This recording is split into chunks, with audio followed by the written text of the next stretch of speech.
Hey, what's going on, everyone? It is David Palmer, the Leo King, here for Deep Astrology, your weekly astrology forecast for the week of August the 12th through the 18th of 2020. Of course, this is your weekly horoscope that is exclusively on highvibe.tv. So make sure that you check out these links down below and our apps, which are the spaceships, but our mothership, highvibe.tv, which of course you can get my daily video horoscopes, my weekly exclusive sun sign horoscopes, and so much more. And we have special programming on there. We have other awesome talent. If you want this show in its full form, because if you're watching this on YouTube, you're watching the recording, not the live, like everybody on High Vibe TV is watching on their apps, or they're watching on their Apple TV, or they're watching on their Roku, or they're watching on the website, or they're Chromecasting it too. You're watching the recording, and then of course when I get to the charts, you get to listen, not watch and see physically the charts. So if you want all of that and everything else that I mentioned earlier, make sure that you become a member of highvibe.tv. Plus, we got some amazing new, beyond just updates and upgrades that we've been working on, back scenes here at highvibe.tv. Super happy to bring them out to you within this next week. So, gonna be real cool here, and especially for this new moon in Leo. Woo, gonna be a good time. Well, if you've never watched the show before, I am going to channel the horoscopes for you, and then I'm going to go deep into the charts, which are brought to you by Astrogold on iOS, Android, or any Mac device. Get it at Astrogold, of course. And then if you're on PC, make sure that you check out Solar Fire. We just want to give them all some love. Giving you all some love. It's Leo time still. We can't forget about that, no matter what we see in the world. And I'm sure that you could feel it, even though the Jupiter, Saturn, and Pluto energy in Capricorn seems to be like, if I were to think of like how a fireman puts out a fire with a big blanket, well, think about a big blanket over fun, love, happiness, and joy that just has been on top of us. And let's just add, like, I don't know, a bunch of extra, like, big old sunken ships on top of it, and you having to try and find your happiness, you know? But still, there's happiness under that blanket. Remember that we'll never experience this again in our lives, everybody. So, yes, I know it's heavy. Because remember that Capricorn rules iron, and it rules that heavy energy. It is the earth sign that is cardinal. It is the heavy earth sign of the iron kind of ship energy. But it is destiny at the same time, and we have all this energy this week in Capricorn, believe it or not, with Pluto and Jupiter that are sextiling Neptune and creating a multiple day yod that's been going on to the sun in Leo that's dignified. And this is a very big fated time in our lives, even though it's got a heavy blanket of this kind of heavy weight of responsibility, choices to make, big decisions in your life that kind of feel heavier the more that you don't make them, but when you step into them, you feel lighter. And it's about fun is through and happiness is through the responsibilities we take in our life, or the big choices we make instead of hanging on the fence, especially if we listen to our intuition with Neptune at 20 degrees, still a retrograde here in Pisces, that has been quincunxing over to the sun in Leo, that we've had these yods to the sun to start this week off with. And so there's been, the mystical energy of a yod is very unique because it's the finger of God, or the finger of fate, however you want to look at it, you know, however you like to take the finger. It is this thing in life, oh, you know what I mean, trying to have some fun. It's how you have life that is fun, that what are the things that you want to take a step forward? And you know what? Capricorn's risk. Let's not forget that Mars, of course, in Aries has been square to Pluto. So in order to get the things that you want in your life, Mars, of course, is the god of war, god of desire. It's the god of that intention that we set and that action that we take forward in our life. And it's making hard squares to Pluto. And now coming up Saturn. That's going to be a long one, since Mars and Saturn are very slow right now. So it's an extended one. And then Mars is going to retrograde September 9th. So we have to remember that we are going into this water that is going to be pretty difficult here. Not this week. This week I feel that is this week where this new moon in Leo really is the big reset for us of this positivity, this heartfelt energy that we have to find inside of our lives, especially with this yods that have been forming. But we need to remember that Friday into Saturday, when we see Uranus station retrograde, and then, or sorry, station direct, it's stationary, and then it goes stationary retrograde on Saturday. And that means everything that has shown up in life for you right now, you think, well, this is how it looks like it's going to be. No! I said on my Instagram, it's like, SpaghettiOs, but it just goes all over the place. And then the can, all the I call it the ketchup, just goes all over your face. Because if you're not paying attention or you're not wanting to take responsibility in your life, because remember that Uranus and Taurus has to deal with value, it has to deal with quality, it has to deal with our manifestation energies, it has to deal with the better parts of our life to feel good. It literally is the Venus energy that it rules. And with Venus in Cancer, we need to put ourselves in positions to where we feel happy again and comfortable because it's the Sun in Leo. And I would say that with this Venus in Cancer, before it goes to the square to Chiron next week with this new moon that's building, we are trying to heal ourselves emotionally and to feel something because we've been just stripped of emotion for years. Years. I'll give it years with all the Capricorn that we've been going through and with the South Node that was in Capricorn, of course, through November 2018 all the way up until just right here, May 5th of 2020.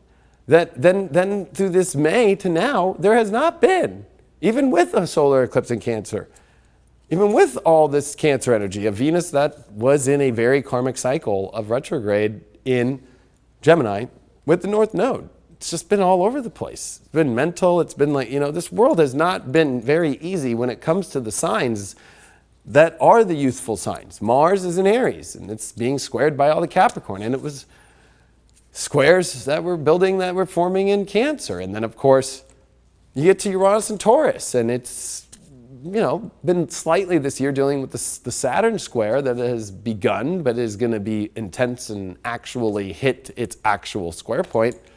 That's been Saturn in Aquarius, but it went back into Capricorn.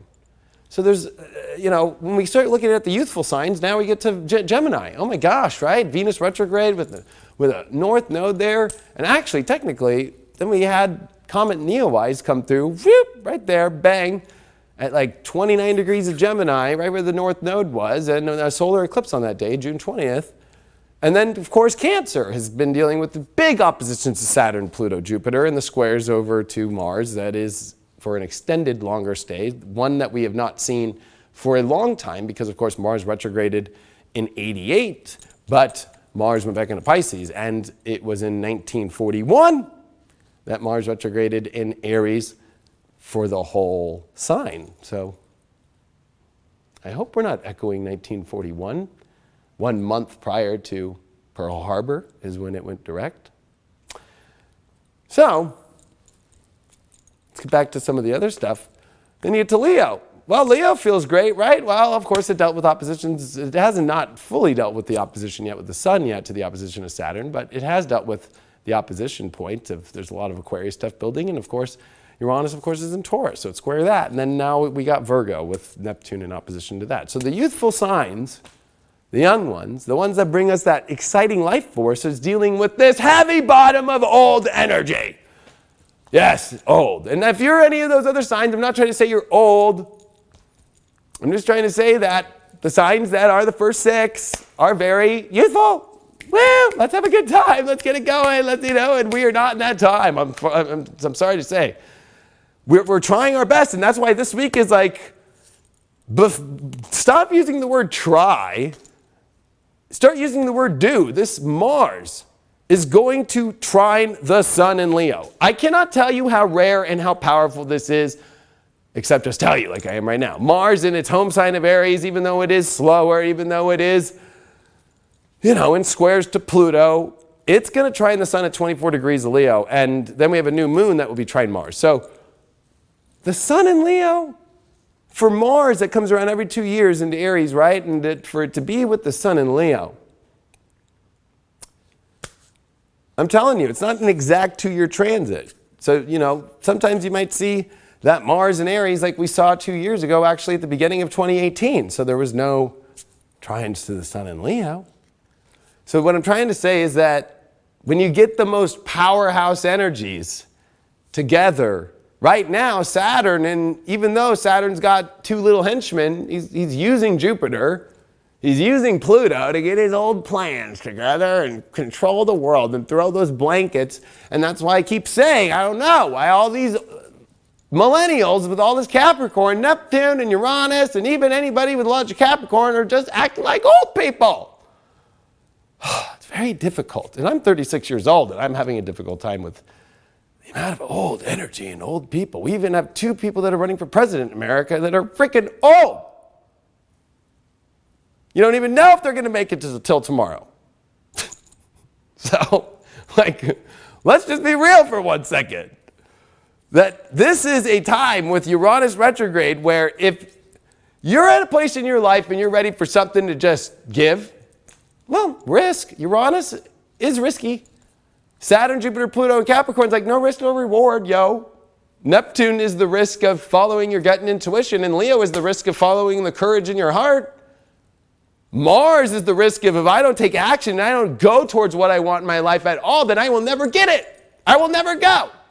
And if I don't identify what it is, what the Sun and Mars are about is identification, which of course I think is so ironic because truly when it comes to the spiritual understanding of all this that we call, whether it's magic or the fundamental cores and the actual spiritual science behind all of the spiritual things that come in the spiritual community, the first things that come to mind, ironically enough, deal with identity. Because you can't even identify spirituality without an identity. So, it's kind of funny when it comes to the ego and all the spiritual community getting all weird on people about egos. It's the ego that always saves the day in your life. When you finally say, no, I am not going to let this blanket anymore because you identified that it's a blanket. That's what an ego is. I'm not going to fucking do that. I'm going to go be happy. Oh, that's ego, believe it or not. So if you want to go sit on your fucking mountain and just sit there and not identify with anything, and I'm not going to watch anything, and I'm not going to take action, and I'm not going to do shit. Well, welcome to the SpaghettiOs blasting in your face. Oh, wait, you don't eat SpaghettiOs. That's right. You don't eat those. So you're going to eat that plant that you just got off the tree, and there's going to be a freaking crazy bug in there and a tick that's going to jump on you. You know what I mean? That's Uranus.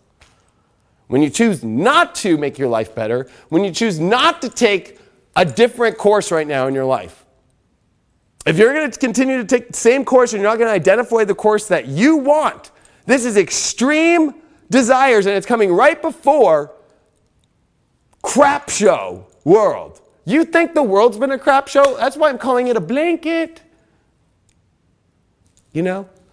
This younger generation loves their blankets. It's so funny. I can go look at my Nana who's 90 and go look at my Oma who just passed at 94, and they have their blanket on them and they watch the TV or they'll knit or something, and I'll look at somebody with a bunch of Capricorn, especially the younger generations now, the millennials and stuff, and they look like that. I'm like, what's going on? You don't see me? Look at, I'm wearing some cool ass boots and shit. You know what I mean? But that's cool. Everybody's supposed to be their own unique way. That's the whole part of why I'm triggering some of those people, or even maybe I'm just triggering everybody, to have you see that we are all unique. And this is that uniqueness of Uranus and Taurus. What makes you special? And if you don't know what that is, and you're not willing to take action on it, and you're not willing to find the courage to be it, Uranus also rules people. If you're around shady people, because what's the opposite sign of Taurus? Scorpio. If you're with people who don't have positive values and that are going to build you up and that are going to support you and offer you things, and if you have trust issues with people, let's just forget SpaghettiOs, let's forget the plant and the tech. Let's just think of just your worst nightmare, which is you not trusting people is, well, let's just say a crazy rally happens to just run into your house. That I'm just trying to tell you that this is a time to trust the Almighty. However you want to define that. And that Almighty is the source that connects you to your heart, the identification, the courage. Because if you walk in courage with that energy and knowing that value, this is where swag comes in. It's a new moon in Leo.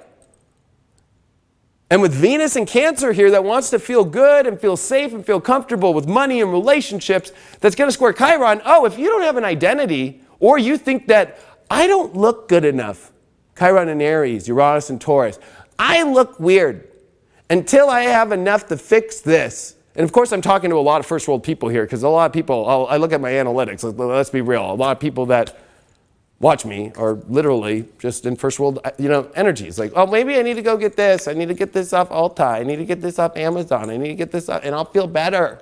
No, it's when you fucking know that inside that you're the shit already.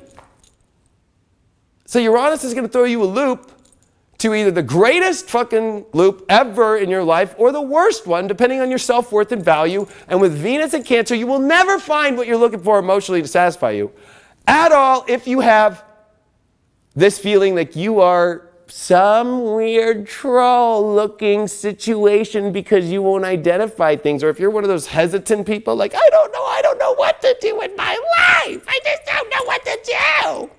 This is the week of hell for you. And I'm trying to help you get out of hell by saying that it's not that hard. You do know what you want to do, but it's courage. And I don't want to get all Wizard of Oz, and we don't need to get out the story of the lion.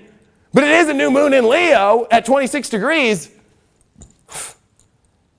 We're getting in Regulus zone. We're getting in, if you want to go into Vedic astrology here, this is Maga, the Nakshatra. This is the royal. This is connecting with your ancestors. That before Ulta come your ancestors. Those ancestors are what you know. I know my ancestors, and I was lucky. Sure, my whole family has a whole lot of them, and they kept stock on them all the way to the 1600s and have a book that literally is written from the 1600s. Because I'm a Palmer. And that's just the way it is. But that doesn't mean you still can't connect to your ancestors and know the lineage by you listening to all of them that have passed and understanding that. Now you might be like, wow, did he just switch on me to Vedic astrology? Hell yeah, I did. Maga stands in royalness. It also is where the star Regulus is, if we want to go into it. This is the heart of the lion. This new moon, sure, Regulus has moved into Virgo, but doesn't mean that the heart of the lion changes. It just means that the lion's heart is in those that are in service of the truth, of the true being of what Virgo is, the service of your true human self. You don't have to put on the show. Some people think I put on a show. Believe it or not, I was a show when I was born. You know what I mean? I am one. I'm a Leo, so that's all I gotta be. All you gotta be is you.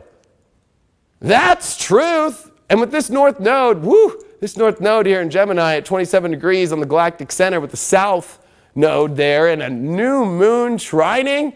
So all those 8-8 people, when they were saying things were aligned with the galactic center, oh my gosh! More SpaghettiOs gonna flop in their face. And thank God, I'm gonna call out Chris Brennan in a positive way here and say he did a great job on the Astrology podcast on his Twitter, bringing up this subject. And I just want to say that there's some really amazing astrologers out there. And, round of applause to the ones that call that shit out. Because as an astrologer, yes, I channel. Yes, there's a lot to deal with this whole spiritual channeling and so forth. But as an astrologer and even as a channeler or anybody in spiritual work or dealing with alchemy or dealing with any of these subjects, you have to be hermetic in practice. You have to be, let's just use a Western normal 2020 term, you have to be also in the emotion but not in the science and you need to really know what you're talking about. And you really need to do research and facts because this new moon is trine the galactic center. This new moon is sextile the North Node and trine the South Node. And what does the node serve? The sun and the moon. That's why they're the nodes of the moon, and that's why we have eclipses, and they're based upon these nodal positions. And so this new moon is revolutionary, with a Uranus retrograde before it, and with Mars trine it in Aries, that the only people in life right now that will feel like they're living in a happy life, a happy world, and more importantly, the existence of happiness that you have to heal because of Venus squaring Chiron, is only when you truly identify, have courage, and with the quincunx of Saturn to this new moon, it's gonna be a big one. It's the responsibility to define, to take action, and to live in the strength and the boldness and the true essence of your heart and true self. And if you don't know how to do that and you don't want to identify that and you want to play victim, this is where people are going to play victim, because Venus square Chiron is, I never get anything. I don't look good enough.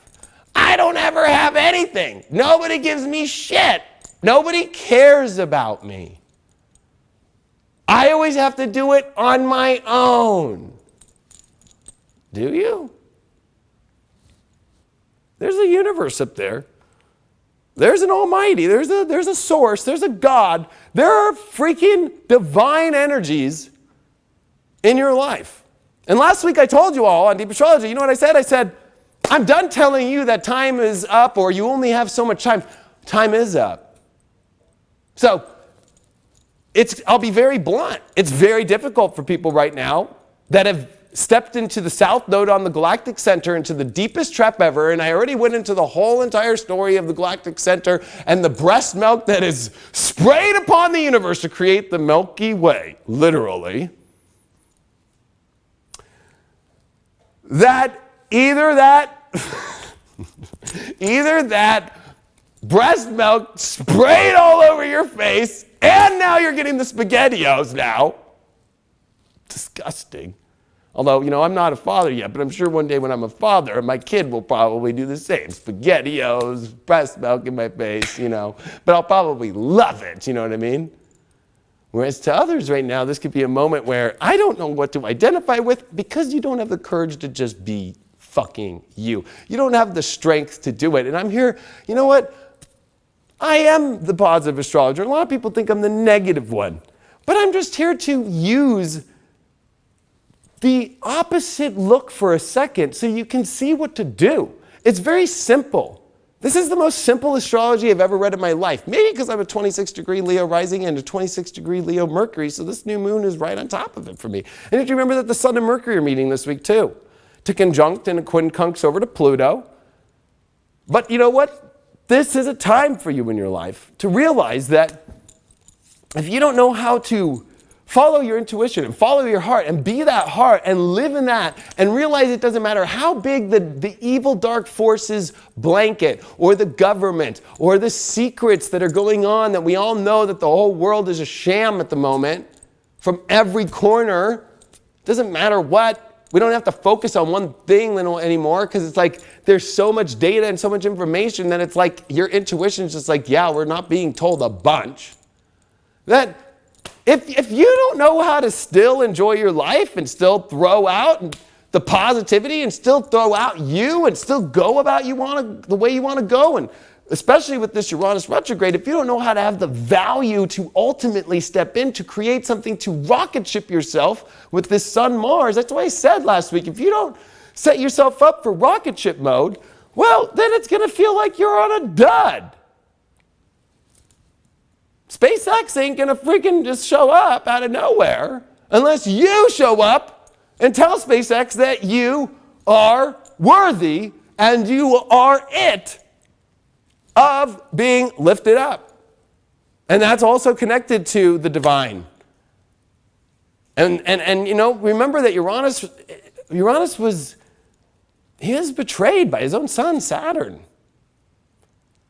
And he lost his high prestige, God of the skies, God of the heavens, however you want to look at it. There's so many different ways. Ruler of the universe, there was even that at one point. But this is where people fall not because what you might think and what might be triggered so intensely right now by what you think is people falling from grace from some sort of ego.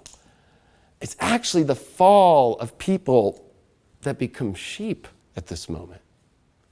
Because this is the universe before it goes to hell in a handbag. With Mars that's going to square Saturn here in this next couple weeks for a while and do it multiple times from a direct motion of Mars and a retrograde. And when you have the trine to a new moon, you have the trine to the sun with Mars, and they're both dignified, that beats out Saturn. That beats out Neptune on its own. And you can't beat that. You cannot get God, the universe, the divine to show up any more than ever this week to be like, who is it that is in total identification of its soul power and its love and its positive, direct motion of what it's going to be and it's masculine. And I know that's triggering because I'm just doing astrology. There's been a lot of feminine energy with the earth and the water. But this fire that's come in is rare. And this is a moment. It doesn't matter if you're male or female. But this is the masculine side of yourself that you must take initiative in your life. You must make the changes. Because if you're just going to continue to be sheep and follow whatever, because this destiny fated yods that were to the sun, because pretty much it was at the beginning of this week and then it was like gone, is literally about you opening up the portal to the dimensions, whether you want to call it that, with Jupiter retrograde in sextile to Neptune retrograde and Pluto and Neptune, which are their midpoint is 20 degrees and Neptune is at 20 degrees of Pisces. So that sextile to the sun that was at 20, that was actually on Tuesday, like this is where it was like, coming into this week, like I am not going in that freaking universe. I am going in this dimension. And it's about whether or not you know how to embody yourself. This is the ultimate test of like, do you know what's true to you? Do you know what's true to your heart? Do you know who you really are? Do you really know how to be that? Or do you just like waffle and flail? Because this is where people flail, because that blanket's been on top. And let's be honest, I was nice saying that it was just a heavy blanket, and I was nice saying that it was a heavy iron ship. On top of it is all the dark forces in the world with that Pluto-Jupiter conjunction in Capricorn that is hidden and that is all in retrograde and that is preparing for a story, more importantly though, a pre-planned situation that is going to try to take us all down. And I am here to tell you that nothing will ever take you down by the power of the will of your heart, God, and the identification of God, which if you don't know ego, you don't know God, because then you don't make an understanding of it at all.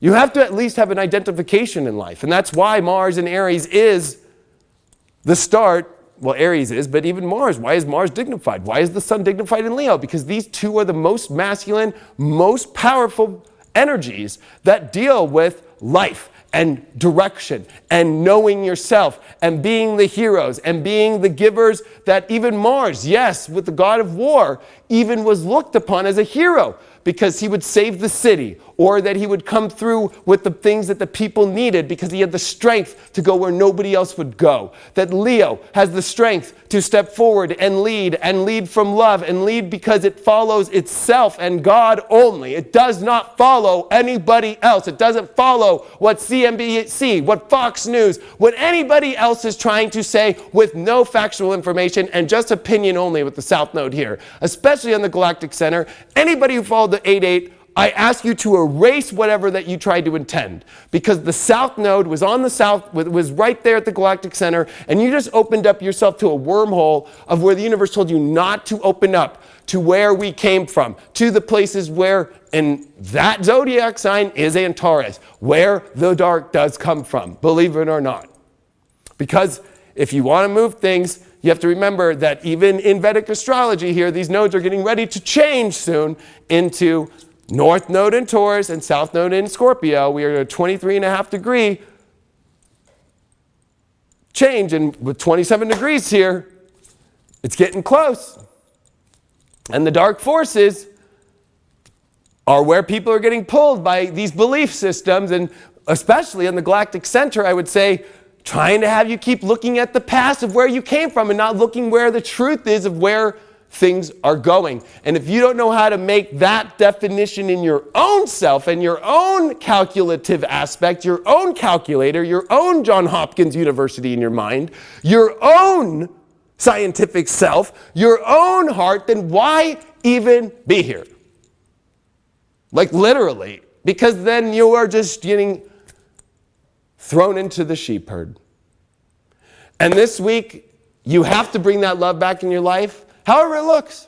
You have to bring something back into your life that fulfills you emotionally to get through the pains that we've all gone through, that we are all not perfect, that we have all suffered. And you have to realize that it is all of your fellow human beings, all of your brothers and sisters, all ethnicities, all religions that have all suffered. and that we are all here at this moment to find our own power in ourselves at this moment. Unfortunately, it doesn't feel like it's going to be that easy for us all to pick each other up because we are all not in our own unique power yet. And you must step into that this week to get us through the hellstorm of the battle of the gods that is coming. And this is my warning, because it's a warning because if you don't know how to find it within yourself first, you can't pick up anybody else second. And if you don't have that divine power within you, and you don't have the divine with you because you can't identify with it, and you can't see the proven trust that God and the universe and the heavens, however you want to call it with Uranus and Taurus here, only brings to those that believe in that, that step into that power and use it for good. And that identify with what they need and go for what they need, and don't allow situations in their life to say otherwise. That unfortunately, this is a time in life where you have to battle against plans that have been besieged against you for a long time. This is where you do not get weak and you let the Trojan horse in. It looks like a gift, but it's not. And that gift is the one where you don't follow your own instinct, you don't follow your own self, and more importantly, you choose to continue to live life the same way. Just let every Trojan horse in. It's a gift. Maybe it'll change my life. That looks a little weird. Because what we want to bring in is just the divine and respond to the divine. And responding to it is a time in our lives where we create and manifest it. But you must see with Uranus and Taurus, whether you want to call that your third eye, whether you want to call that your manifesting, and you must generate that through the Leo and through the Mars energy that is intense of this Aries and Leo and the sun and this moon and the sextile and the trine to the nodes. This is divine. This is a divine new moon. This makes an 8-8 portal look like kindergarten. Kindergarten.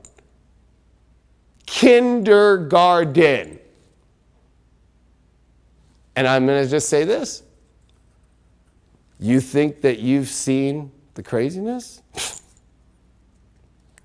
Just when we step in here to this dark moon into the new moon with Uranus retrograde, the DNC starts. I'm about to make some predictions as we go into the charts. I'm going to keep it on for you, for everybody on YouTube, because I'm about to go into a little history for a second, a little surprise tonight, because I'm preparing people for what I'm predicting here is going to be something that is definitely off and weird, and we all need to see and pay attention to what it is.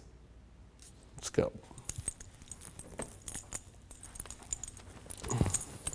So what we're looking at here, and actually we're going to change this for a second. We're going to change it to 1856, the DNC. Now, I'm not picking on the Democrats, because I'll pick on the Republicans when their RNC is. It just so happens to be that the DNC this year is going to be, it was supposed to be actually I think in July, but they of course pushed it back. So now look at, and I'm showing you facts, Monday, August 17th, which we're covering that this week, right? Like, all right, it's coming up, right? So we want to make sure that we understand that, we've got some things coming here that are going to be very weird.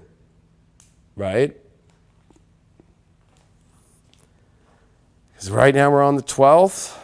That 17th is coming. But I want to show you. So we'll do this. So what we'll do is, here is August 12th, and here is Monday, when the DNC is going to start. And what I want to show you all is Neptune here at 20 degrees. Okay? Now, when we go into this, here is the DNC of 1856, June 2nd of 1856. Now, why is this such a big deal? Well, let's start first with looking at where the planets were. Is that Neptune at 20 degrees of Pisces? It is. It is. Is that a new moon? That's a new moon. This is Mars in the opposite sign. This is the North Node where Mars is. This is Venus going into Gemini, the sign before. This is Saturn in the opposite sign. Wow, a lot of similar stuff, just opposite. This is Chiron square Jupiter. sextile Jupiter, but it's Chiron square Pluto, which we're actually in a Chiron square Pluto. It might not be exact, but we are. Now, what I want to show you is what was the weird events that happened of 1856, and if you all don't remember, and this is a little bit from my What's Next 2020, and the reason why I'm doing this prediction part is because these are the way that I do these videos, like Battle of the Gods, for example, the history that I've done and all the astrology transits and how to predict this stuff. A lot of people wondered how I predicted that Joe Biden would announce his running mate on Tuesday. I don't know any other astrologer who called out the date. I was like, I think Joe Biden's going to call it out today. And if he doesn't, that means that he has no idea what he's doing. Because if he doesn't do it today, it means that this has been pre-planned and he had it all set and it was all set up. And it happened. But at the 1856 Democratic National Convention, you have to remember that who was the president at that time? It was President Franklin Pierce. Okay? He was not that great of a president. He's actually rated as one of the worst presidents. I've done some of this stuff before, but it was on paid videos. I haven't done it publicly. But a lot of people are asking me now that we are in election season, I don't know why we're like kind of really off, but camera-wise, but the whole thing is that Pierce was not liked well. There was the Kansas-Nebraska Act of 1854 that created this pact, okay? But you have to remember that now. We used pact, they used act, so California, Oregon, Washington, pact, same thing. When was the last time you heard about states pacting together? Oh, 2020. Oh, but what was the last time before that? Oh, the last time Neptune was in Pisces around here, and then a civil war broke out. And so you have to remember that Franklin Pierce was on the fence. He was like trying to be for the Northerners, but also down with slavery in the Southerners. And long story short, it gets bloody. That's called Bloody Kansas. And it's very difficult because in Kansas, they had, of course, this Nebraska Act. And so Nebraska was a slave state, and it was a free-soiled Kansas, meaning it was free, no slavery. Well, there was an election, and a bunch of people from Nebraska hopped over into Kansas and double voted for slavery. And it got so bloody that the governor of Kansas went with the false results because he wanted to stop the violence. No joke. No joke. And I'm going to trigger the hell out of people right now. And I hope that the media one day will pick this up. Because my trigger is there was voting fraud in the exact Neptune position that we are in right now 165 years ago. Okay? Like literally fraud. And I know that some people might not want to hear it. They might not want to hear it. And think that that's just some that President Trump is saying that the fraud of mail-in voting and having people double vote is a weird thing. No. How ironic that the 1856 race had illegal voting and they went with illegal voting results. Okay? So, are we going to be able to switch to it?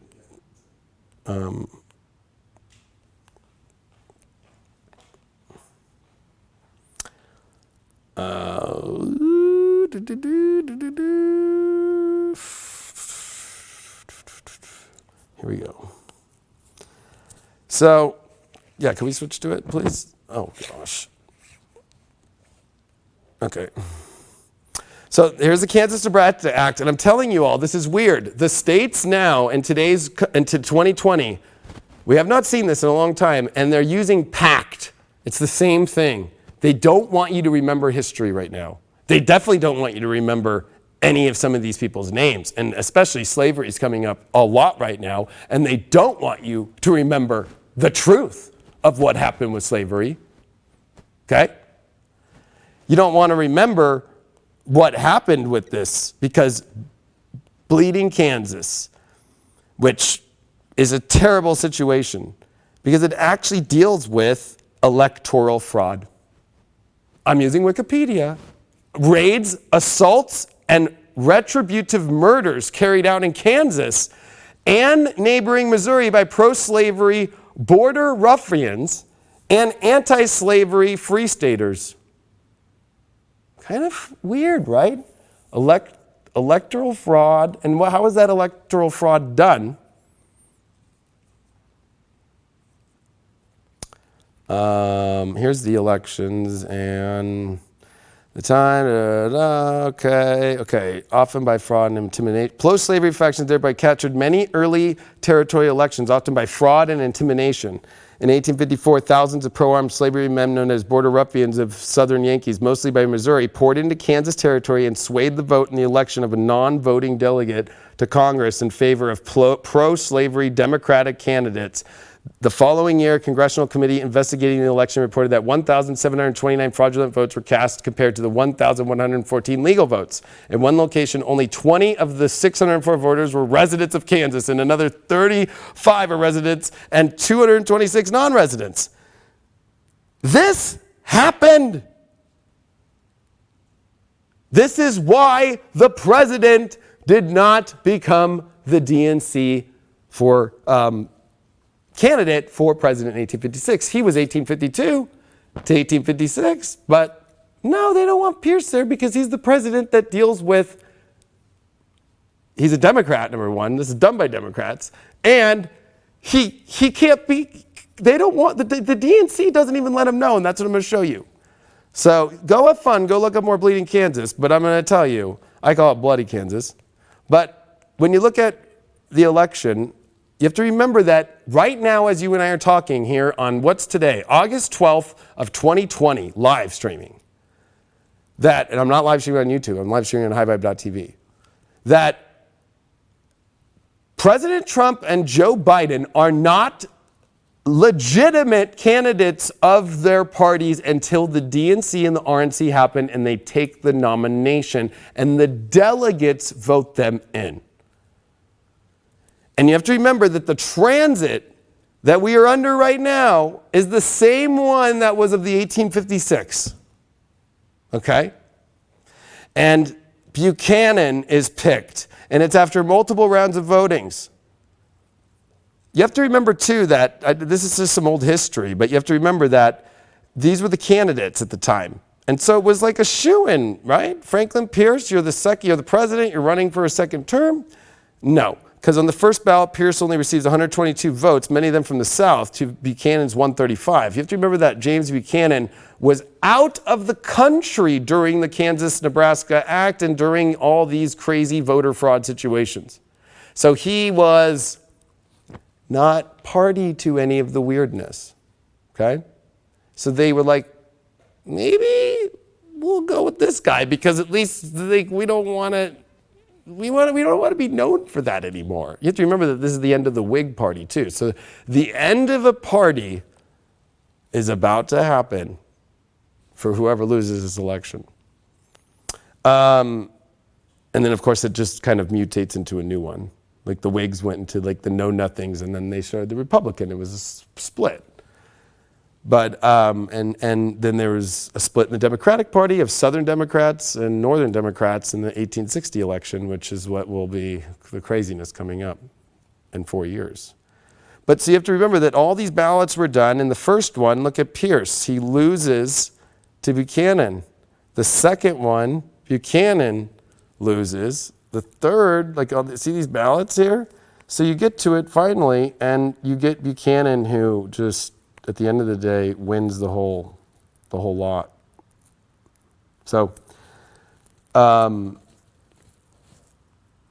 see how the ballots are done? These are done at DNCs, RNCs. You really think that they're going to put Biden up there? My prediction has been this for a long time, that this DNC is going to, and I think that there's been a pre-plan set up of throwing somebody else up there.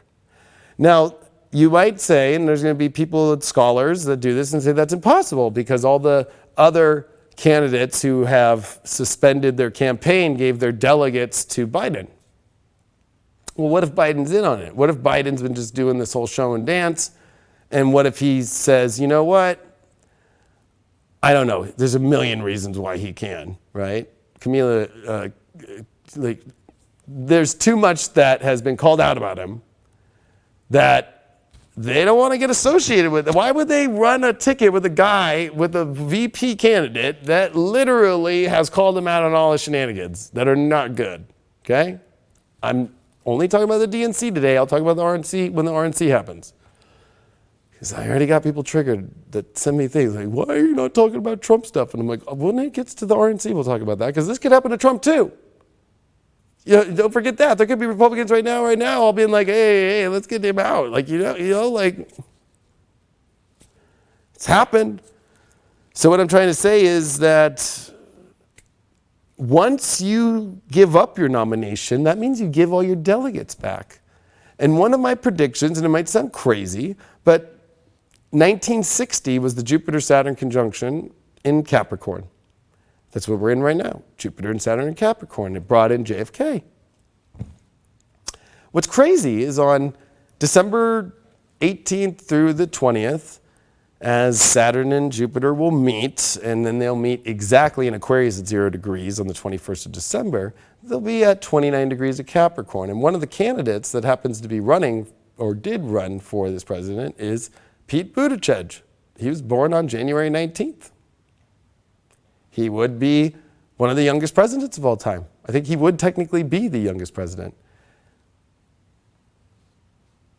He met with Jimmy Carter the day he suspended his campaign. He met with Biden the day before he announced his VP pick.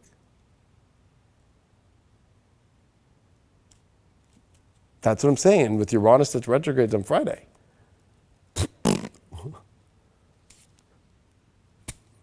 And when it comes to the voting fraud thing, we all have to use astrology for 1 minute and go, are we really sure that they're going to be counted right?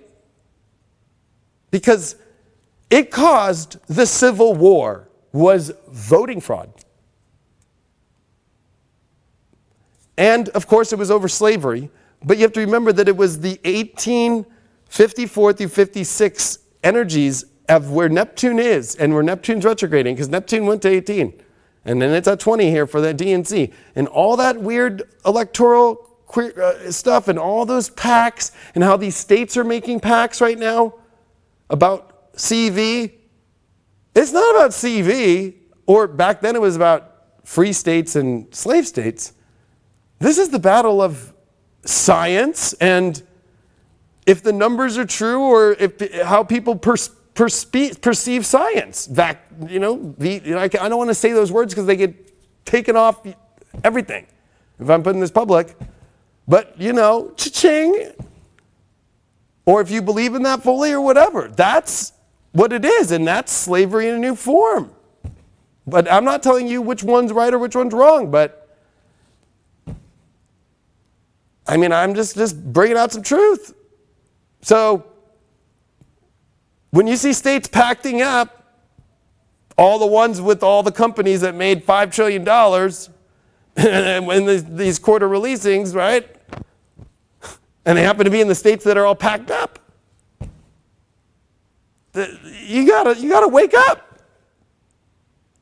And that you have to wake up that this DNC, this is the last thing I'll say, and we'll just go into the charts about normal astrology. Some people might be like, I don't want to talk about politics, but I'm telling people to wake up, because this is where the SpaghettiOs is going to pop, and this is where the ketchup goes in your eyes and your face, is why did during 2016, when Trump had won the delegates, or at least the votes, but didn't go to the RNC yet to accept them, where they have to actually recast and make sure that he is, they for weeks were like, is he not going to be, are there some states going to go against him? I remember that very big time. And then you have to remember in 2008, when Pluto went into Capricorn, when Sarah Palin came up, right, that there was questions of whether or not that states were going to even, because it's in 1804 was the first election where I don't know if people know this, but when you used to go to back then, because there was no Republican Party, right, it was the convention, let's say, and the president that won the votes The second place person became the vice president. It was not ratified in the Constitution until, I think it was 1803, and then 1804's election, it was like, let's go, like you individually as a vice president compete against other vice presidential candidates, or the actual, convention the states and the delegates can actually figure that out. So, whether you're a president or vice president, you have to go through this process. Why have they not talked about it? And this is my biggest question, and you don't have to pop it up yet because I need to find it. It's like DNC tells senators to come. Remember, this is going to be weird because it's going to be digital, not in person, right? Okay, here we go in the news section. Here we go, 4 weeks ago, right? Here we go, 4 weeks ago. Members of Congress told not to travel to Milwaukee for the 2020 DNC.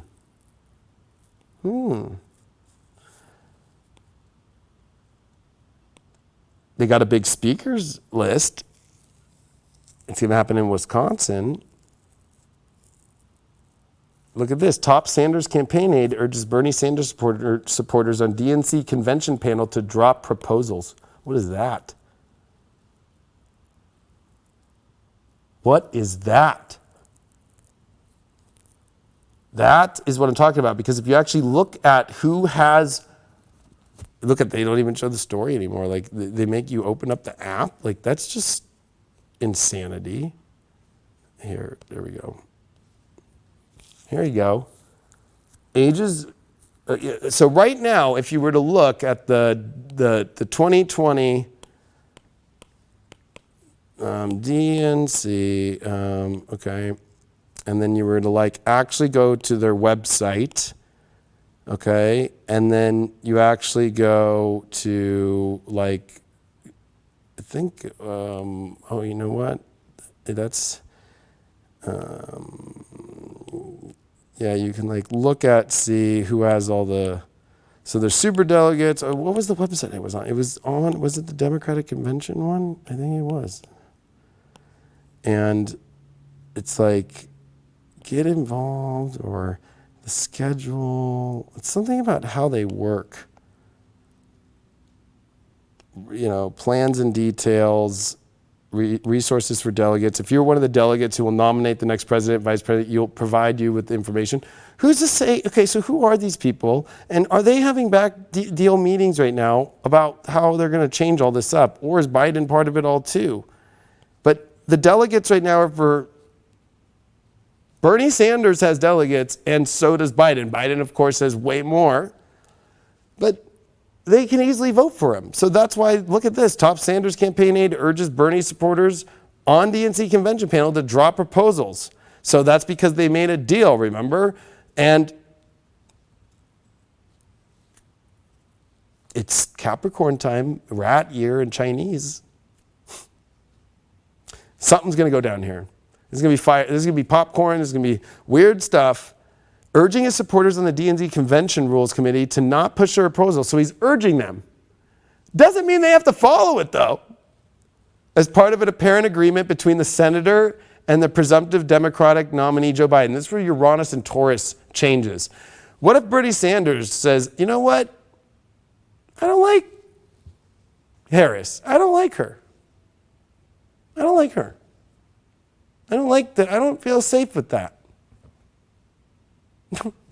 Uranus and Taurus is when crazy things happen, and that's what I was going to finish with. Is 1936 is the last time we saw Uranus actually retrograde at 9 degrees, and then 1937 was when it went to 13. And so we're about to go through this, and 1936 is the year of the Olympics in Germany. There's so many crazy things. Of course, FDR, when he went to the convention in 34, and he wins. And he wins because the people who are the farmers support him. So the farmers were about it. So whatever candidate the farmers are for, win during this Uranus retrograde. okay? But another interesting thing had come up, of course. There was the Spanish Civil War, but it was and so September when Uranus was retrograde, and we're about to come into crazy town. Walt Disney animated short Donald and Pluto was released, Mickey Mouse series where Mickey Mouse does not appear, so it's the first time that you don't see Mickey Mouse. So there's building value to Disney. So you either building value and taking big risks on things that you never tried before, or you're just getting pummeled in the Great Depression of 1936. Which why did the everybody support FDR? Was because it was the Great Depression. There is a bigger than Great Depression that's happening in America, and Uranus retrograde in Taurus is about to drop that bomb on people. And I've been trying to prepare you all and warn you all. Especially with stock market stuff, especially with something in all the China stuff. It's all about to go down. And I would say the biggest thing, and Anne here, of course, who is a doctorate, and she is our history professor here, but for amazing university at the same time, brought up that this is when Edward VIII had his abdication crisis, because remember that he wanted to marry a divorced American girl. And he was next in line for the throne. And he ends up not taking the throne because of it.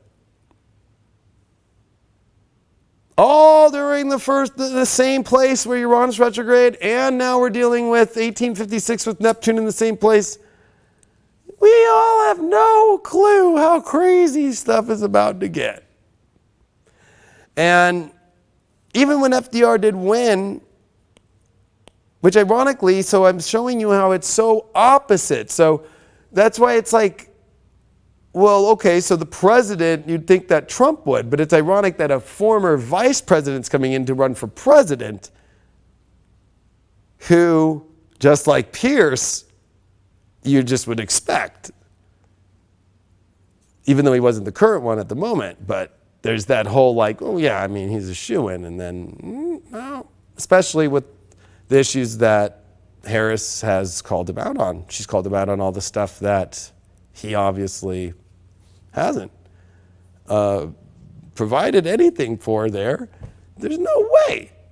How are they? Why? So people are wondering, and I've talked to people on the left and the right, and everybody's like, why would they pick her? Well, because you would think he's going to be there. And this thing's all set up, and they love this whole CV thing. They love doing things digitally. You know why? Because then they know that he's going to go back to his bunker. That's, of course, I know it's a right-wing thing, and it's kind of funny. But it's like they know that he's going to go back to his bunker, and they never have to face him again, because they can just say, it's CV, dude. Like, you can't fly anywhere. You can't see me. You got to stay 6 feet away from me. Because he might be there and just be like, lip bump. What happened? Oh, sorry, Mr. Biden, you got to go back home. What? And then what if I want to do something about it? Oh, sorry, it's CV. You're not allowed to go see anyone. They just did all their delegates on the computers, and they voted all online, and that's just how it is. Goodbye. Oh, now you guys all start to see why they keep pushing the narrative of this world here. Think about how many things you can get away with right now. If you are on YouTube, this is where we're going to switch it now. We're going to give you the astrology of the week and the charts. Hope that gave you guys something to start thinking about. I like to turn heads. I like to make you think, and I like to use history and show you how astrology works. And if you're wanting more of this and on the weekly, the daily, and so forth, be a member of highvibe.tv. Check it out. We have a 7-day free trial, and super cheap, and we even have it's like, I think with this 6-month plan, it's like 27 cents a day. So I get it. People have been telling me to raise the price like a lot of these other networks. I'm like, no, we're going through a crazy time. So anyway, let's go look at the charts and make sure that you join, or you can just listen to the audio. I give that for free. I always give out this show for free. Sending you my best. And it's a wild week. Use this new moon for the best while you can see my face. All right, let's go to the charts. So here we are on Wednesday, and this is the yod. So we come into this week as a yod. The sun at 20 degrees, there it is to Neptune, there it is to the Jupiter-Pluto midpoint, okay? Which would actually be here. So that's a finger of God, and we actually have quite a few, like, you know, I mean, because there's so much happening by the sun with Mercury, that's coming into a yod too. So, you know, we have this energy that's pointing towards, like I said, that heart, that character, and that understanding. Here's Mars at 20 degrees, 22 degrees, sorry, and that Mars at 22 is making a square to Pluto. So in order for us to really get the things we want in our life, we do have to take an ultimate risk. With Jupiter, Pluto, Saturn, and Capricorn, which is risk, big decisions equal big rewards, and Mars in Aries means take the action. It's cardinal energy. You have to take initiative. It's inertia. And so, but it's fear-based that you have to get over. You have to get over the big fear and the big transformation. You just have to do it. You just have to, like, there's a little bit of a leaping forward because this Mars is starting to trine the Sun and Mercury, because that's 20 degrees of Leo here on Wednesday, and there's the Mars at 22. Here's Uranus about to come retrograde. Here's the Moon in Gemini going to meet with the North Node and meet with Venus this week. So you're going to see that up in the sky, especially, you know, probably around like 3:40, 4 a.m. Just go look on the eastern horizon at night, and you will see the most beautiful thing you've ever seen. You'll see a waning crescent moon with Venus. It's beautiful, and you'll be able to see Mars up top. And you can see Mars earlier, probably around like midnight. You'll see Mars real good at the top of the chart, and so forth. So it's beautiful out there, and this is a beautiful week where we have to align our emotions. We have to find, especially if Uranus is about to retrograde in Taurus, like I showed you, the Great Depression of 36, the one that they just keep masking you with and throwing you other news. You know, you need to start paying attention to the right relationships, the right people, the right things that you have security with in your life. And also, unfortunately, Taurus is not reliant on outside sources like, let's say, a stimulus check or unemployment. Uranus and Taurus is the hard lesson for people. And I'm just going to be honest. Just go look at the last Uranus-Taurus transit through the 30s. That people were left in the dust, literally. And ironically, when Uranus did come retrograde, was the great purge that Stalin did of 36 through 38, which 1.2 million people died. They don't talk about that right now in the news.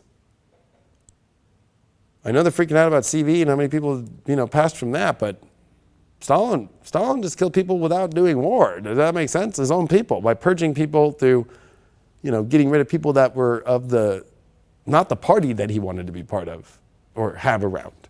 That was this Uranus retrograde. So, preparing you all, Thursday, still in yods, and you can see how strong it is. Like, you know, it's very, you know, I love Astro Gold, but they will show you a very strong aspect, right? And that's with the part of fortune, but I'm just saying that, like, there are yod cities. You can even use the the Juno to the Sun and Mercury, Juno to Mercury to Neptune. There are multiple yods here.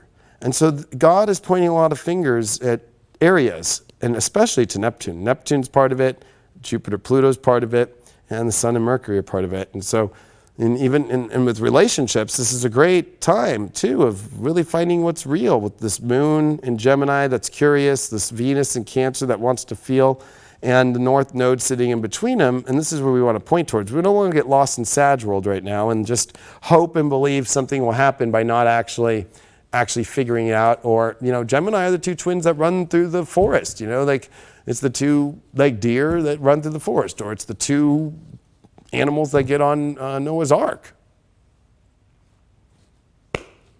So the spring lovers, you know, like this is where energy will feel good in your life. You feel it. I've been saying this for years. You can go watch on all my predictions, and you can go watch all my TV interviews last year where I talked about how 2019 to 2020 was going to be the end of all karmic relationships, and we are all resetting the relationship calendars because Saturn and Pluto met in Libra last, and now Saturn and Pluto are meeting in Capricorn, and now these big relationship things are going on, massive in the astrology. You'll never see like this ever again of the reset that's going down.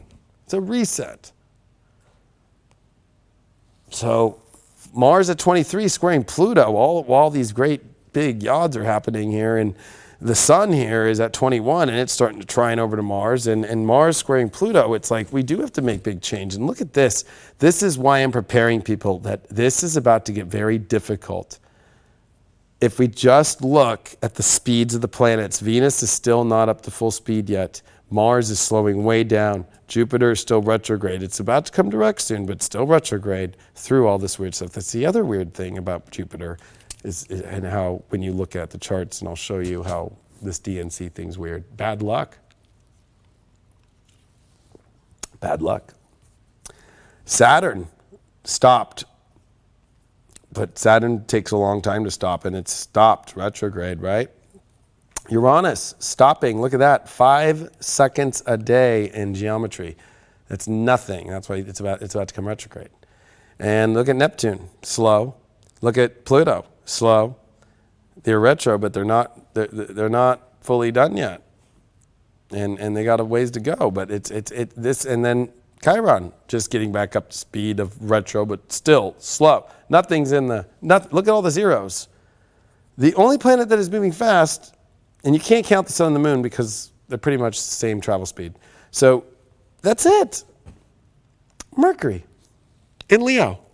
And it's going faster than it can go. That's the fastest it can go, 2 degrees a day.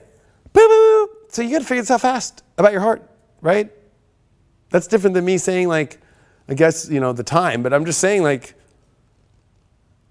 you already can feel that just everything's about to just go, and we're going to have to just sit and watch this show with the heavy blankets on. And we want to make sure, because before Venus comes into the square with Chiron after the weekend, and when the new moon happens, that we want to set off this, well, I'm happiest underneath this shitty blanket with all these dark forces that are trying to sheep us and trying to hold and control us. And you better make sure that you got the love energy in the right space or in yourself. When you got that power in yourself. I'm just giving you that warning. Moon in Gemini is making great aspects to Mercury, Sun. Moon in Gemini making great aspects to all the Aries. So Thursday, you better start taking action. Even Wednesday night, like you just gotta do it emotionally. You gotta pull yourself. You gotta go towards that north node. You gotta do that. That's where Venus is by. That's where the skies are ruling the heavens at the moment in the positive direction, because everything down south is heavy. And Uranus retrogrades on Saturday. So let's move to Friday, the day before that. We got the moon in the North Node meeting, bang, in Gemini. Now this is going to be making hard aspects, of course, because it's going to be, of course, in opposition to the South Node. But it's going to be making hard aspects to Saturn. And we got the sun here that's starting to trine Mars. Mars, sun, 22, 23. But look at this, sun, Pluto, quincunx. Mercury now is in the yod of the midpoint, or you can use it with the quincunx to Jupiter and to Neptune here in that sextile. So we got a yod to Mercury. We are getting all these fated moments that God is saying, it's pointing, does this pass the filtration system, Neptune, Jupiter, Neptune, Pluto, sextiles, to Mercury, Sun in Leo, to what makes sense and happy in our life? That's fast. It might come in lightning fast. Uranus is about to change our lives in radical ways, and we have to change it as fast as we can. Or it's not. It's just going to change itself naturally. That's what's crazy. I don't even think that Mars and the Sun are just going to power this through with Pluto in quincunx and square to Mars and the Sun. Like, this is crazy change.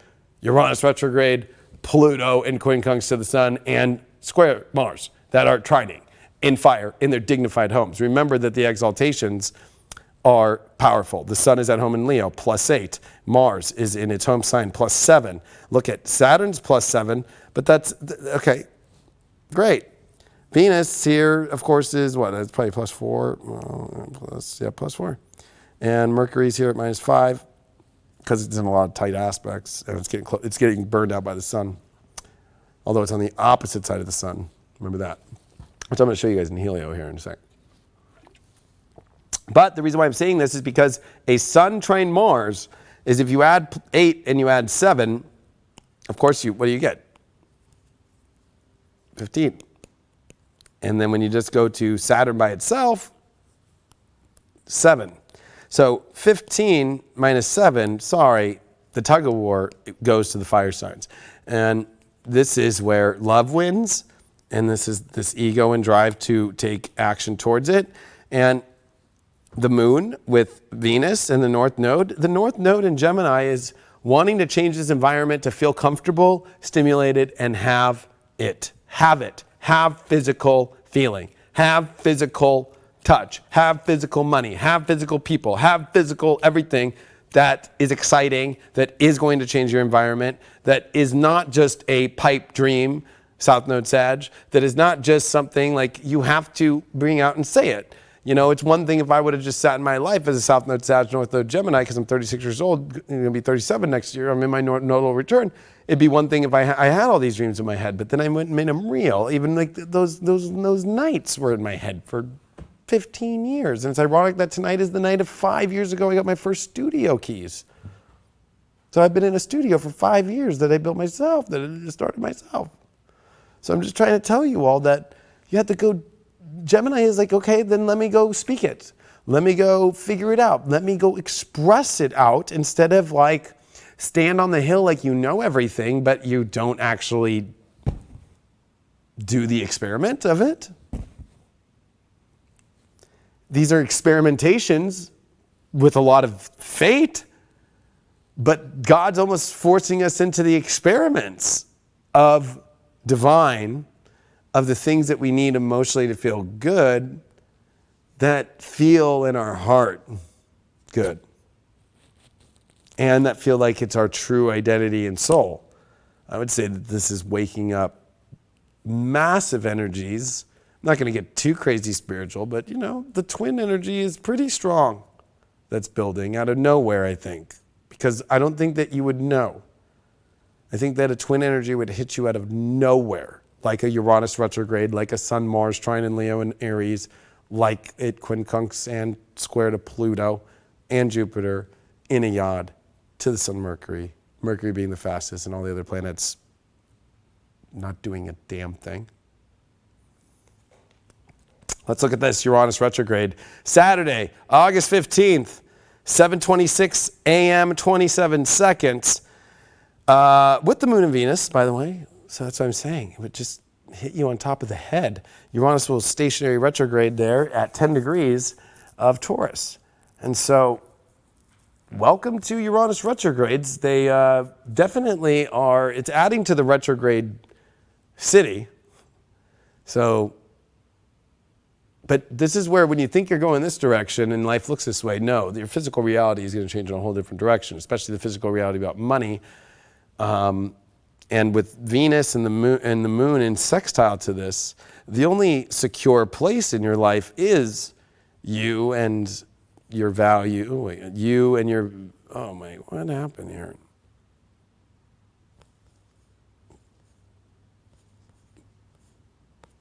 Here we are. So the moon and Venus together in Cancer, which are the two benefic energies, right? Like, let's hold each other and go up the escalator to a better life.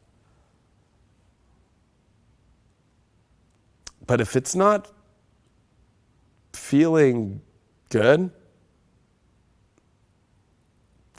as you get on the elevator or the escalator, did you ever watch the movie Speed, where that guy cuts the elevator cord and they drop and fall at the beginning? Ah! Well, that's what's going to happen. Anything that's not truly comforting, and you're going to have to go through your own comfort issues, especially if you're afraid. Chiron and Aries, 8 degrees while Uranus retrogrades, squaring the moon, squaring Venus conjunct. And with this sextile, you know, that's hard. The square to Chiron is like, if you're going to just play victim and scared and not identify with that you have the goods to go to a better life. But, you know, if you feel like it's not that good, you'll know. Aries at least will know, but that's the victim mentality of like, well, maybe nothing will be good, so I'll take what's okay. No. Mars is in Aries trying the sun while this is going on. You can't make this shit up. 8-8, gosh, weakest day of the year compared to this stuff. Weak. So we got the sun at 23 degrees, and we got Mars at 23 degrees. We got Pluto at 23 degrees. So look at that. That Pluto is the transformation station. And look at that, quincunx. And look at that, Pluto square Mars. Bang! While the sun and Mars are trining at 23 degrees. 23 is a very fated number, too. Equals a 5. It's the middle number. It's hermetic. It's very, very changeable. And I do want to say this, that with Mercury also and Jupiter in quincunx, it's finishing, and then Mercury and Pluto in quincunx, it's like we are going into this deep, intense, trying to bring our heart, but we also know that there's the weight of the world, but it's like we gotta go, I gotta go find the happy place of myself first and me happy, and then find the things in life, Venus in Cancer, Moon in Cancer, that make myself feel better, because we're entering into a dark moon phase during this Uranus retrograde. It won't be exact, because technically it happens at 30 degrees, but we are dealing with a sun in Leo and a moon in Cancer, and you have to remember that when the new moon in Cancer happened twice last 2 months, this is gonna be that you have lived 2 months without a new moon that has been in a different sign than Cancer. One was a solar eclipse. You have to remember that you've lived this last 2 months in emotional Cancer world. Crabby. With major opposition to Saturn, major, Neowise comet that came in. This has all been prepped to all explode out on us on Tuesday, this new moon that's coming. But Uranus is the trigger, the loading of it, the pulling back on the spring of like a, I don't know why my guides are showing me, it's like a rubber band that's about to snap and let all this released energy out. And so you got to follow all this, because when we come into Sunday, this moon goes dark. The moon goes dark in Cancer. And so we're going to see, I don't know if you remember, but when we had the new moon in Cancer at 28 degrees, what happened? The moon then went into Leo, and the sun then went into Leo a day and a half later. So we already had a sun and moon in Leo. We already had that. Now we're seeing another sun, moon in Leo. So it's like a little bit of a double Leo, a double Cancer energy, and we've already been through the Cancer side. Now it's time to see the Leo shit. But we're getting the Leo shit fully now. And it's with trines to Mars, right? But this dark moon in Cancer is going to be like, okay, I felt, there was experiences that were building, that you had opportunities from Wednesday night to Sunday, I would say morning, and you either took them or you didn't, and then you go through this dark moon phase where you're like, okay, Mars and the sun want to physically find it. Mercury 23, quincunx Pluto. There's so much astrology, it's insane. That's why I've been preparing you guys and saying the 8-8 thing was a joke. Because then, of course, you've got the sun trine Mars exactly still. And Mars has come off the square to Pluto. Because Pluto's going backwards and it's at 23. Mercury's at 23. So the sun, Mercury are making their Cassini, right? They're coming together. Although it's not passing in front of the sun.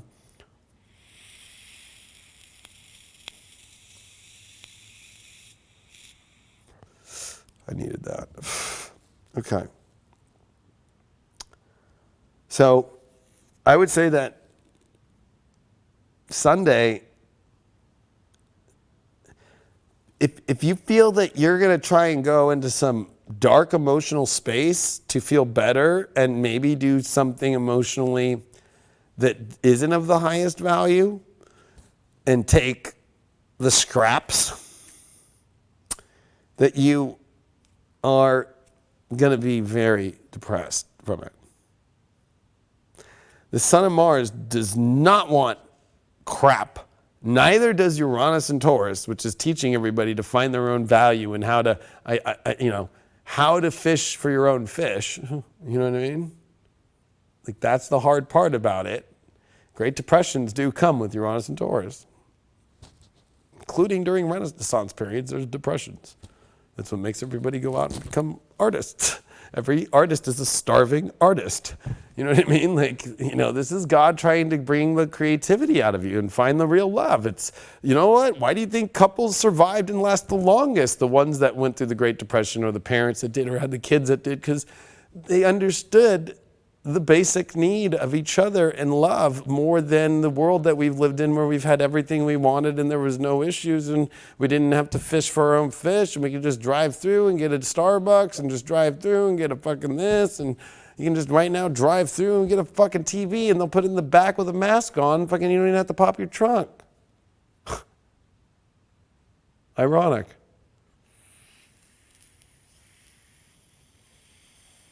You want to buy a car today? Oh, we'll send it to your house, and you don't even have to do anything. You can just wear my mask and put it in your driveway with all the paperwork done, and you don't have to see anybody. And that's the problem. Uranus and Taurus is like, did people forget about like physical life? And Uranus and Taurus takes away for you to rise higher. So Uranus and Taurus is a carrot on a string. But it's a carrot on a string to get to the good stuff. That if you're not going to follow the carrot, well, then you're not going to get there. So it's like it's a good carrot on a string. It will give you it, but right when you feel like you're going to get it, Uranus like throws you for a loop and puts you through a challenging moment of like, am I going to take this crazy path or not? Which is kind of crazy to follow a carrot on a stick. But there's something about it, like you want to go. And this is actually trying to teach you to keep evolving and keep going forward and keep understanding the evolution of life and where we're at, instead of complaining with Chiron square Venus that's on Saturday. And that's what I'm saying. If you're going to take has-bag crap that you don't want, not good. But if you're ready to heal yourself and you're ready to get over some sort of identification issue, because you don't have an identity with Mars trine Sun, Mars square Pluto, Sun quincunx Pluto, like you have issues with getting to the bottom of your identification of self. You have the issue of identifying your soul. You have an issue with finding the power within yourself. You have an issue with that. And I am just, look at this. Oh, retro. So from Jupiter all the way down to Chiron, retro. Oh, Mars, slower than slow. Venus, still not at her full speed. Mercury's fast. So, like I said, only Mercury, which is hermetic, and also which is conversation. Things that make you feel like it's the same kind of environment or twin-like energy in Leo. Love, that feels twin, that feels connected, and that you have to run off that. That's all you have. There's nothing else. Everything else is off. Speed. At least the sun in Leo is at its full. That's why even the sun just stays at +8. It's beating everything else, including Mars, including Saturn.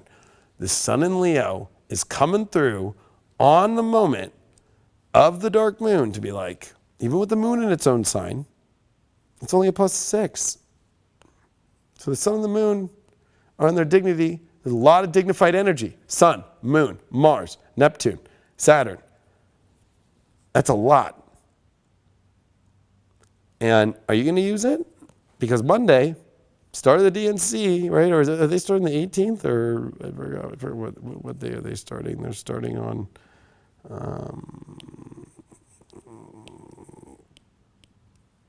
they are starting on 17th, I think, right? Okay. So get out of that then. So that's when they start. I showed you the chart earlier. Oh gosh, okay, here we go. I showed you the chart earlier in 1856 that it was a new moon in Gemini when it started. Here's a new moon in Leo starting. And I showed you that Mars was in Libra. Well, Mars is in Aries. I showed you Saturn was in Cancer. Saturn's in Capricorn, so there's a flip. This is an opposite. Maybe it's a VP that doesn't, an ex-VP that doesn't get it, or whatever. Or maybe even they change Harris out. Blow your mind? Because with Uranus, you never know. But it's going to be those 3 days that things are going to get weird there. And I think that when you look at this Leo energy with the moon, it's going to be square Uranus. So that's why I'm saying this DNC is going to start weird.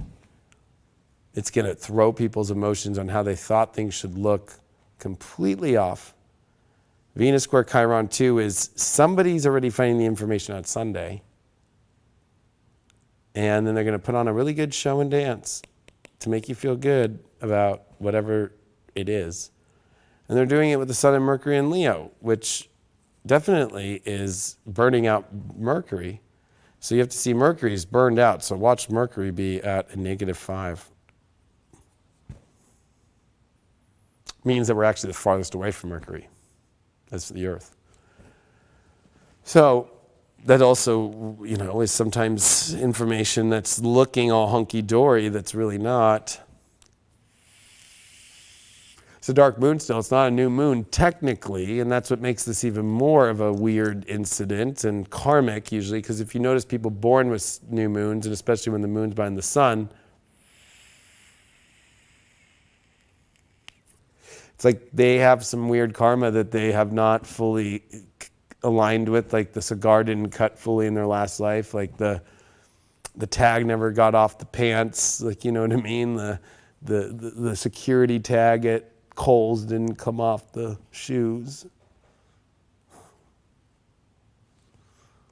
And Mars is trining all this new moon energy, right? And so, and Venus at 9 degrees is like, well, I'm getting ready to, I just dealt with Chiron, I'm getting ready. And no, that's the other thing, Mars is on Eris. And I remember I've already brought up Eris a lot lately about what she does about bringing chaos to equal truth. That the more chaos there is because the most disinformation and non-truth is being spoken about. And that's DNC. If y'all don't remember, the DNC of 2016 happened to also cut Bernie Sanders out of that whole deal. And then Donna Brazile gave Hillary Clinton the questions. And then the server got somehow jacked by the Russians, but they're showing proof that somebody had to have gone in the building with the USB to get it all. So there's a lot, that was all South Node Neptune. There was a lot of shadiness there. And so as an astrologer, I'm looking at all this and going, these alignments not looking too hot. Because if you're not in your truth, if you're in chaos, you're not in your truth.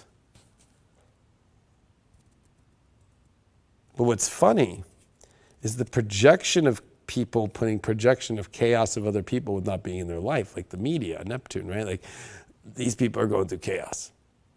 It's like, let's just see who is really going through chaos by actually just looking at factual situations that'll happen. But this Monday is going to be fucking crazy because Tuesday, new moon.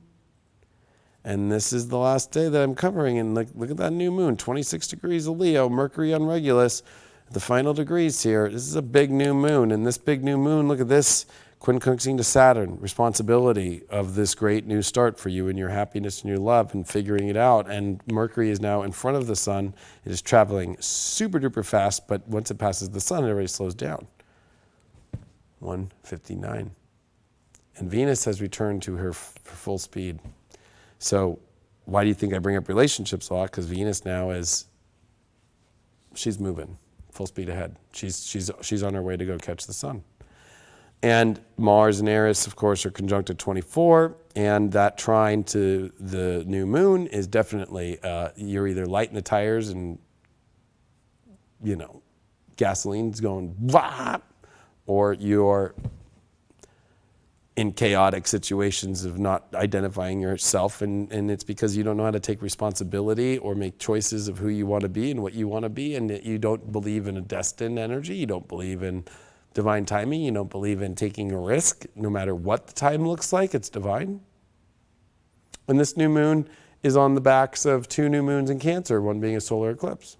That was with a comment that try to bring out the truth. That is with a lot of different things. And this is also an exact sextile, like I said, to the North Node and to trying the nodes. So the sun and the moon that serve the nodes are with alignment and positivity with the nodes. And so you are in your galactic mission towards the direction of Sirius. So this would be more of a portal day. Actually, they missed the 8 by it being 8/18. If you guys want to go into that, we are in a leap year though.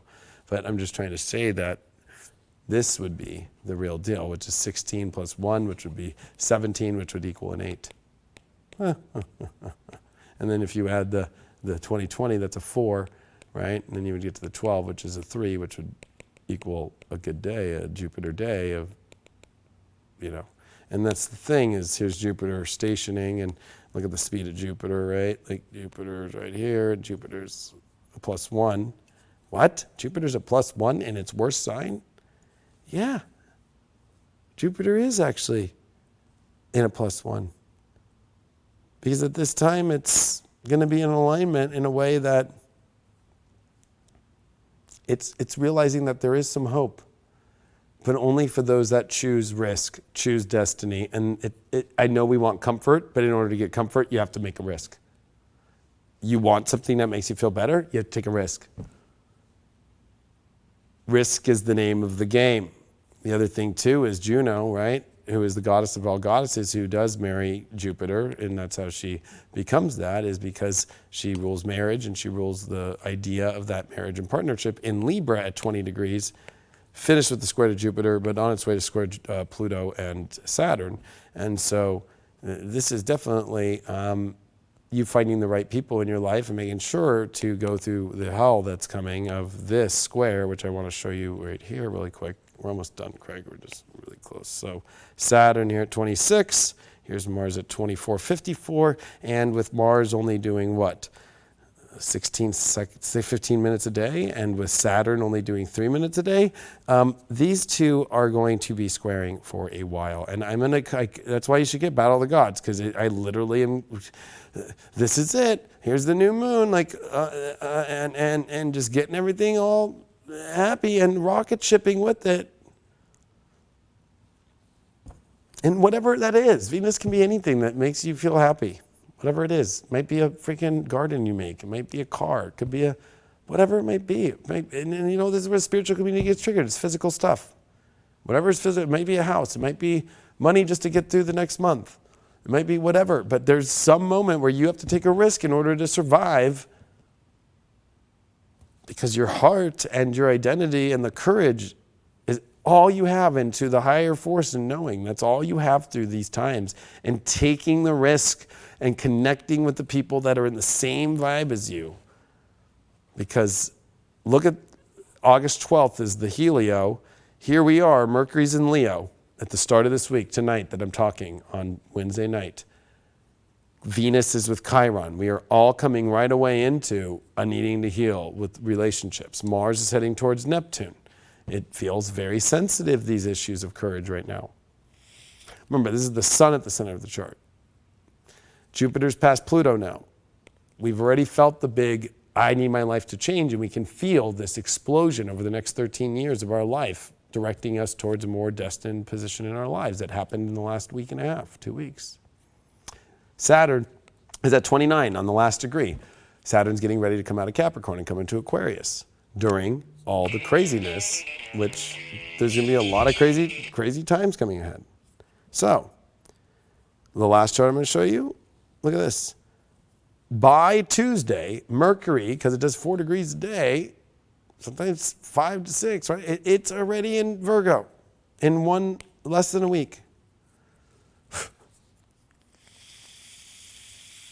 So by the new moon, Venus is off of Chiron, Mars is getting closer to Neptune, and Mars is getting ready to make big aspects here and coming into that. And that's what I'm saying, by the new moon next week, we're all going into where we change the reality is going to change so much. And that's ironic, is Mercury is going to be flying and through Virgo fast. And I'm just saying that our reality is going to look different on this new moon. And it's going to trine Uranus, and it's going to be an unpredictable thing coming into Wednesday. So I would say at the DNC, if I were to do something based upon the aspects of Helio, and I haven't shown you what's coming up in Geo for Wednesday until you come back next week. Woo! So, really don't have anything else to cover. I think I've covered it all, and I just want to tell you all, It's a beautiful time. There's nothing to be scared of. The only fear that you have is the fear of being you, the fear of taking, what else do you have to lose right now in this life? Do you really want to be in a prison? You want to live this life as a prison? Which the ultimate prison is you not being in your true soul and your true self. That's the ultimate prison, which then manifests into so many other ways. I want to give a lot of prayers to everybody around the world that is suffering. But especially I've been having, because most of my audience is Australia, to the UK, to Canada, and America, those are the top 4. Tons of Australians have reached out to me about the lockdown conditions they're in, and it's sad that in America, they're not talking to us about that. They're not telling us about the level of lockdowns that are happening in Australia. Just the way that if you're in another country, you're being told that America is a scumbag place that is just littered with just people that are infected and sick, and just like as if we are all just these decrepit CV people. Like, there is a force that is turning everybody against each other. And you have no idea from all the, I want to say that all those Australians out there, I give you my love. I couldn't imagine it. We're also in America not hearing about Hawaii. All of my fellow Americans in Hawaii, and there are the lockdown conditions there, and getting written tickets and shit to go to the grocery store, I'm with you all. I'm just trying to show people that there is a massive force that is preparing for some hardcore things. The scariest story I heard, but we're not going to be scared, we're going to be strong, is they started bringing out, unless you get the you-know-what, that won't be able to go to work, won't be able to go on a plane. Then they brought lawyers on and said, well, that could be constitutionally illegal. I'm like, what? This is where people have to rise in themselves first and find that power and find the things that make them happy, because you're not going to be able to go change the world and step forward and say no to things that you don't believe in, because if the whole world just said no to things that they don't want and stepped into their power of self, there's not enough people that could stop that. And that's all you have to do. You don't have to do much else in the world, right? It's not like if you're going to be sheeple and you're going to let the world be the sheep, well, this is, like I said, the sheep herder's time, because you either are a rocket ship that they don't want to deal with, or you're easy prey, because you're too afraid to step into your power, your divine truth, your heart, and to follow and take risks of your happiness and your happy life, and to be that. I love you all very much. I'm sending you all my best here from highvibe.tv.